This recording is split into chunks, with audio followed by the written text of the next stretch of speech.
seconds here. Tomac is coming. That's the message that Baggett gets.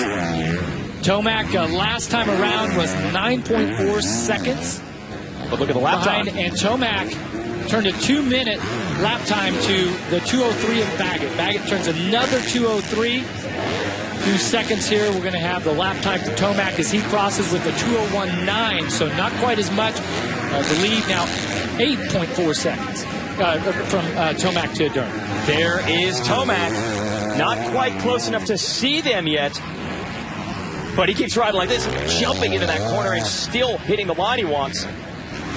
Keep this pace together, and he might be inside of them by the end. So Tomac has passed a lot of riders to get to this point, so you know he has good lines in this track and knows where to make moves. Then you have Hahn. Great debut performance for this season for Hahn. And then it is Cole Seeley, who will be the number 5 spot. So 3 Hondas in the top 5, 3rd, 4th, and 5th. Then behind Seeley, you have the Yamaha of Kyle Cunningham. Cunningham 7th in Moto number 1, 6th here in Moto number 2. That's the MyFlash Star Racing team. So a lot of riders and a lot of things to be happy about. Cole Seeley, definitely his best run of the year. Blake Baggett, definitely his best run of the year. Darren Durham, his best run of the year. The weekend off has done a lot of good for a lot of riders. And this one is far from over. Eli Tomac going to try to run down Blake Baggett, who is keeping the heat on Darren Durham. Unbelievable. Welcome back. Eli Tomac has struck. He has not only caught this battle, he has taken second place away from Blake Baggett. Incredible charge with a Geico Honda rider now going after Durham. Wow, we knew that he had the pace.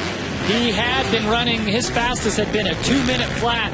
He just dropped it, went into the 1:59 range. Now look at these lines. He's pressuring Durham. Durham looks over, and he's in the lead. He was 9 seconds down about 3 laps ago, and now he's in the number 1 spot.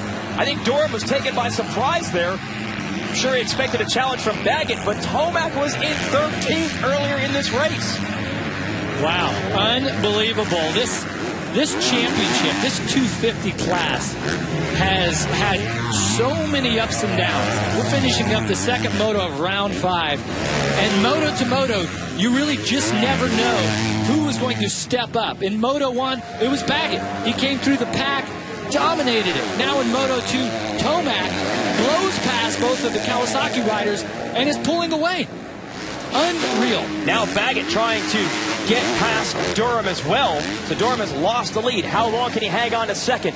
I believe Baggett would still be in control of the overall, even if he finishes 3rd, because Tomac was 4th in the first moto. But every position counts as far as points are concerned, and here he goes. Look at that, Durham taking a look over his shoulder.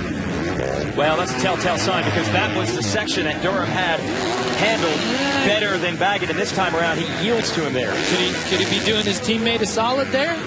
Knowing that he's going for the championship, up there in points. Round 5. Round 5. Hey, that was 2 points right there.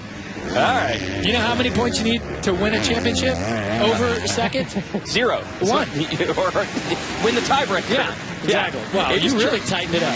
Well, let's hope. And at the end of the day, Baggett will still be your overall winner, even if he hadn't made that pass, but he does make up a little more ground. And the big factor is how much they can make up on Roxon, who is 5th in this one. Musquin just went from 7th to 6th. He just got around Seeley. But that is not what the Red Bull KTM team wanted. They've been on the podium in most of the motos this year. Yes, taking a look here as we go through the field. Durham, and then a pretty good gap back to Will Hahn, who's still running 4th, but he's got company. Ken Roxon is close. There's Hahn right here over the double, and Roxon right there. Looks like Musquin might have gotten past Seeley. Yeah, should be Musquin next behind Roxon.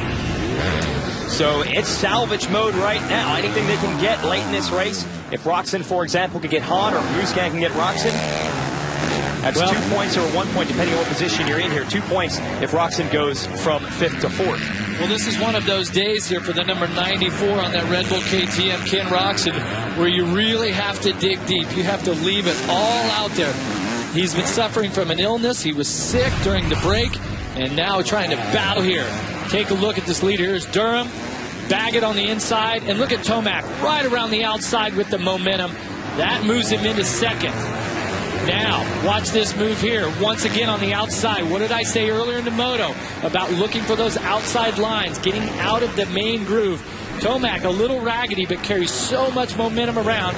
This guy's not paying attention right there on the inside. And he misses the pass for the lead that Tomac puts on Durham. Well, in that guy's defense, it really did come out of nowhere. I mean, we did not have Tomac on the radar just a few laps ago. I was impressed that he had gone from 13th to 3rd. We didn't think he'd make up 9 seconds on the leaders and then get around them so quickly. There's still plenty of time left in this race. There is 4.5 minutes. Tomac's lead about 6 seconds right now, but he is totally in command. Tomac's so strong. This is a rider that trains extremely hard, focuses a lot on that, and you know, his starts have been inconsistent this year. He didn't necessarily get a great start in this one, as Baggett didn't in the first one. Yeah. What's unbelievable is the type of ride that these riders have been able to put in at different times. How they've been so effective coming through the pack with such a talented field. Yeah, the problem is, though, you say that different times thing, it's just hard to do that every time. It takes something special, and that's exactly what Tomac has done here. But I'm sure he'd like to make life a little easier on himself week to week and not get these bad starts. Shows kind of damage. Imagine what he would do if he had led early. Beginning Saturday, July 13th, the Azad IndyCar Series continues on the NBC Sports Network. And open wheel racing goes for 2 in Toronto. It's back-to-back races. That's the 13th and 14th of July, right here on the NBC Sports Network.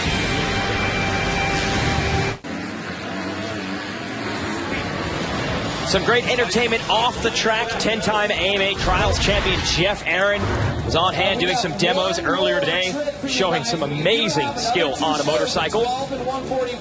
And he always puts on a good show and, of course, hangs out with the fans afterwards, signing a book there, as a matter of fact. Signed autographs and posters all afternoon long. Good to see Jeff Aaron on hand. Good to have Will Hahn back with us. Kind of a bittersweet moment for him. A month ago, won his first ever Supercross championship in Las Vegas, the Monster Energy Supercross finale. But the same night he won the title, he broke his hand, had to soldier on to get enough points to win the crown, and then had to go in for surgery. Let's talk to Will Hahn about making a comeback. I don't know, like you said, it was pretty bittersweet because I really wanted to race the shootout, and just I wanted to be able to show my #1 plate because next year I won't be able to run it and stuff. So that for me was kind of tough. And then also you're like so happy on the same night, but yet so let down because I know Hangtown was 2 weeks away. I'm beyond happy to get back. I was up at 5:30 this morning. I couldn't sleep anymore. I wanted to get here. So, man, I'm just excited to get back out and mix it up with the guys. And mix it up with the guys is exactly what he has done. Strong performance here. Hahn running 4th in this one. He was 6th in Moto 1. It's like he never left. Yeah. Really picking up where he left off at the last round last season. And it's tough to jump into this championship once the other riders have already got the flow going, right? They've been exposed to the intensity and the pace of the racing. They've had a chance to make some changes to their machine, figure out what's going to work on race day and not. But you can tell that he's done his homework, and he's definitely prepared, and he's confident because he's put a great ride here today. Now things have flipped around here with this battle. At one point it was Musquin in this position. Now it is Roczen back around Musquin. Musquin must have made an error because Roczen and Zach Osborne have gotten around him. Now we hear that he has fallen down. He's back up at the #7 position, but he was 5th. So as Musquin goes back to 7th, Roczen and Osborne move up, and they are both close enough to challenge Hahn here for 4th. Wow, look how much the bikes are jumping around those downhills, trying to find a smooth line. Look at that, Roczen going way wide. Now he's going to square this up. Single, double. Oh, didn't quite get that next one right there. Zach Osborne, 338, Hahn's teammate on that Geico Honda. He's starting to make the moves. Yeah, he's looking to make a pass on Roczen right now. He's on the left side of your screen. This is Hahn. Then you see the orange and black fender of Roczen. But I think Osborne is the fastest mover out of this group. Osborne has just been absolutely buried off the start in both motos today, making his first appearance toward the front. Yeah, Osborne turned a 204.2. So Roczen and Hahn were both in the 206s. So this is a battle for fourth with Tomac, Baggett, and Durham 1, 2, 3. Then it's Hahn, Roczen, Osborne, Musquin, Vogel is 8th, Anderson and Cunningham rounding out the top 10. It's a real testament to what the competition level is like here in this class this year.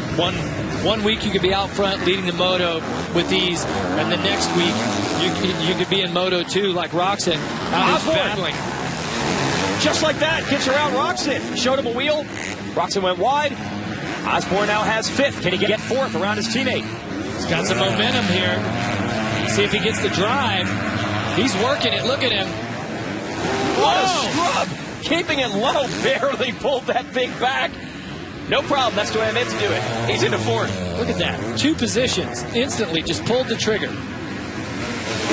Osborne is still in this championship hunt as well. He's been in the top 5 overall every race so far this year. It has been salvage mode for a couple of riders today. He is one of them. First moto, not what he wanted, 17th. So trying to make up for lost ground here. What a run. He's gone through Musquin, through Roczen, through Hahn, through a whole bunch of others. If you're Hahn, though, you're going to take this top 5. Happy with that? Oh, yeah. Nice, solid ride. Hasn't hit the mat today at all. Just out there doing his thing, getting some confidence, trying to get the feel again here. This guy here, he's got the feel, he's got the flow, he's got it all going on here in Moto 2 as your leader, Eli Tomac, dominating 11-second lead over Baggett. This is just one of the most incredible rides ever. Even Baggett's charges through traffic. You watch him work his way past guys, work his way past guys. Here it happens so quickly he almost missed it. So 13th to 3rd in a matter of a couple laps. Then it raced a 9-second deficit to the leaders, and it took virtually no time for him to make passes on those two. And somehow, in a race where he was circulating outside the top 10 early, he has an 11-second lead over second place. Yeah, but what's interesting is last lap around, he was a 206.5. He's had a 159. Yeah, he's backed it out. Yeah, and Baggett was a 203.6, so lost about 3 seconds. The lead would be about 14. If you were trying to figure who came out of here with points, momentum, and confidence in this class today, I don't even know who you could figure out who the big winner is. No, because earlier in the day when Marvin Musquin, the KTM rider, led a majority of the first moto, only to give up the lead to Baggett, looked like he started off the day right. Yep. Baggett, of course, has that great first moto. He's got it in hand. Yeah. Looks like he's got second moto in hand. His teammate Durham out front. Baggett's just going to stay right there, maybe make the move. Doesn't happen. Nope. And out of nowhere, Eli Tomac wins the second moto here at Butts Creek. An incredible come-from-behind charge. And somehow he made coming from behind look easy, which it is not. We'll talk to him about it when we return.